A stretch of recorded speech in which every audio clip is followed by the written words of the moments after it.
Today I bring gospel passage before you to reflect on it. So let's hear the gospel passage. Mark 6:14-29. Herod Antipas, the king, soon heard about Jesus, because everyone was talking about him. Some were saying, "This must be John the Baptist raised from the dead. That is why he can do such miracles." Others said, "He's the prophet Elijah." Still others said, "He's a prophet like the other great prophets of the past." When Herod heard about Jesus, he said, "John, the man I beheaded, has come back from the dead." For Herod had sent soldiers to arrest and imprison John as a favor to Herodias. She had been his brother Philip's wife, but Herod had married her. John had been telling the Herod, "It is against God's law for you to marry your brother's wife." So Herodias bore a grudge against John and wanted to kill him. But without Herod's approval she was powerless, for Herod respected John, and knowing that he was a good and holy man, he protected him.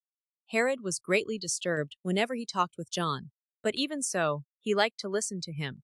Herodias's chance finally came on Herod's birthday. He gave a party for his high government officials, army officers, and the leading citizens of Galilee.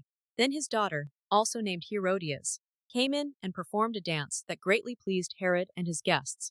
"Ask me for anything you like," the king said to the girl, "and I will give it to you." He even vowed, "I will give you whatever you ask, up to half my kingdom." She went out and asked her mother, "What should I ask for?" Her mother told her, "Ask for the head of John the Baptist." So the girl hurried back to the king and told him, "I want the head of John the Baptist, right now on a tray." Then the king deeply regretted what he had said, but because of the vows he had made in front of his guests, he couldn't refuse her. So he immediately sent an executioner to the prison to cut off John's head and bring it to him. The soldier beheaded John in the prison, brought his head on a tray, and gave it to the girl, who took it to her mother.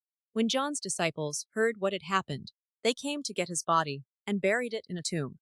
Reflection: John the Baptist's bold stand against Herod's immoral marriage exemplifies unwavering prophetic integrity.